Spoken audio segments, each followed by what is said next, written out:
Welcome back to Survivor Chronicles. Yun-Jin Lee, age 4. Let's talk about Yun-Jin's past. Resilient and ambitious, Yun-Jin was born into a life of hardship, finding success in the music industry after years of effort and self-sacrifice. As a child, Yun-Jin was fascinated by sound, mimicking drums and hitting keys on the piano. When she turned 10, however, she lost her instruments. Her family was heavily in debt and did not make the payments in time. The creditors took everything they owned, including the house.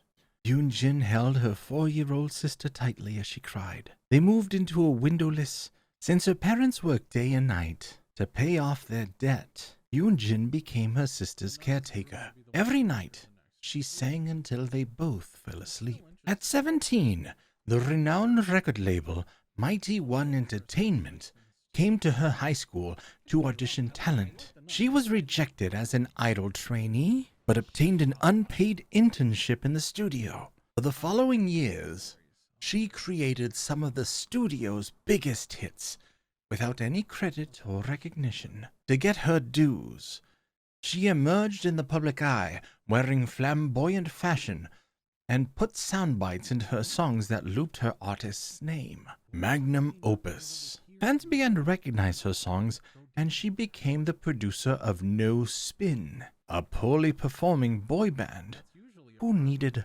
her special touch. Dissatisfied with No Spin's commercial sound, she sought a rogue element to make the band stand out. Through her contacts in talent shows, she found the edgy, raw sound of Ji-woon Hawk. She relaunched No Spin with Ji-woon as its newest member. Within hours, their first video was a viral sensation. Their success cemented Yun-Jin's reputation as a shrewd producer. Adorned in high fashion to attend luxury events, Yun-Jin's harsh, impoverished childhood seemed far behind her. She moved into a penthouse and dined with socialites in skyline restaurants with breathtaking views of Seoul. The success of the first album broke records, setting the bar high for No Spin's second. As they were recording the new tracks, the fire alarm suddenly blared. Concerned for her safety, Yun-Jin hurried to evacuate the building and left the dallying staff behind. Only when she bolted out into the street that she realized No Spin was nowhere amongst the coughing crowd. A Goliath of flames engulfed the building, slowly tamed by the steady streams of fire hoses. All members of No Spin perished in the fire except for one, Ji-woon. The album was ruined. The band was over. She would be shelved, while Ji-woon would rot away as an instructor for idol trainees. But she refused to be a victim who watched helplessly as vultures swooped in to take what was hers. Unknown to Mighty One Entertainment, she created new tracks to relaunch Ji-woon's career. She pushed him to tap into his grief and create a song exploring the pangs of sudden loss. The music video showed Ji-woon saying goodbye to each member of No Spin. Yun-Jin cleverly launched the song under Ji-woon's newly adopted stage name, the Trickster. He would embody both fear and awe, like the legendary Dokkaebi spirits. Ji-woon's song was a global phenomenon, its universal themes of grief and guilt resonating internationally. Together, Yun-Jin and the Trickster toured the world. Success greeted them on every shore, yet disturbingly, so did a series of eccentric murders. This connection unsettled Yun-Jin, as she noticed that the tour dates coincided with the victim's time of death. She was weary after the loss of No Spin and anxious to preserve her artist, so she increased the Trickster's security detail. What if the serial killer was an unhinged fan, fixated on the Trickster, inspired by the artist's morbid songs? Returning to Seoul, Yun-Jin worked with Ji-woon on his new material. When she entered the studio at the brink of dawn, She was surprised to see Ji-woon already there. He seemed exhausted, like he had worked all night. When she listened to his track, she discovered a bizarre intro filled with shrieks and snares. It was too experimental for her tastes. A week later, another death was reported. The body showed traces of torture and was arranged in the same flamboyant style as the previous murders. This time, diamond cufflinks gouged into the eyes of the victim.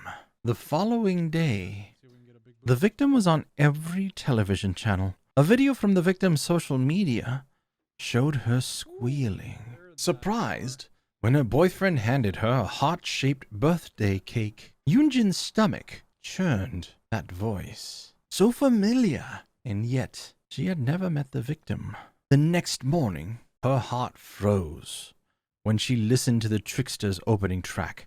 The shrieks in his song matched the victim's squeal. Did he sample the victim's birthday video? No, that's impossible. He had recorded this song before the murder was reported. She stared at Ji-woon on the other side of the booth's glass window. He was No Spin's only survivor. Everyone else was dead. Not to mention the eccentric murders that matched his tour dates. Death trails that seemed to converge to him. If he caused this, no artist would survive the scandal. Yun-Jin's career, no, her life would be over. All she had would be destroyed. A wave of nausea surged over her, heart racing. She rushed to the restroom. Wild thoughts blazed through her mind as she splashed icy water over her face. There had to be a simpler explanation. Perhaps she was overworked, or maybe she did not trust her success. Her mind was fabricating the suspicion because disaster was easier to trust than success. It was all in her head. She returned to the recording booth, eager to put her worries behind her. Months later, pressure came from Mighty One Entertainment executives. Revenue was down, and they blamed the trickster since they disapproved the violent themes in his music and the knife tricks he pulled during performances. While Yun-Jin was furious they scapegoated her artist, she agreed that Ji-woon's sound was too niche to generate profit. She told Ji-woon she fought them off but ultimately outnumbered.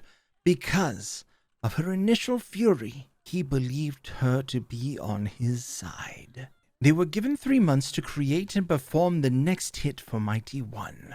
Months flew by, and the time came for Yun-Jin to take a seat at the executive's private show. She was confident about her song, but as soon as the music started, she knew something was amiss. Dense foul smoke permeated the room. Yun-Jin coughed and gasped for air, but the more she coughed, the more she inhaled. Her body sank in the chair, her limbs heavy and numb, and her eyes widened as she watched, terrified, a nightmare come to life. The trickster was a whirlwind of blood, slashing, stabbing, and chopping limbs.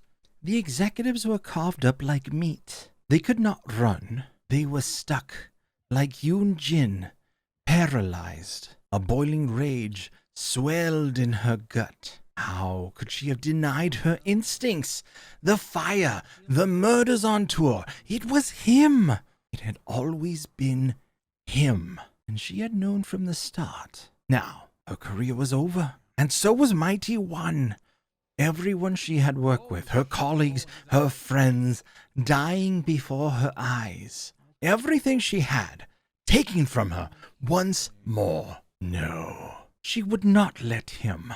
He would pay. He would know her suffering. Suddenly, dark coils of black fog rose from the ground, and she was somewhere else. Bright lights flashed and blinded her. A spotlight found her in the darkness. Then a crowd erupted, chanting her name. Magnum opus! Magnum opus! She smiled and welcomed the darkness within.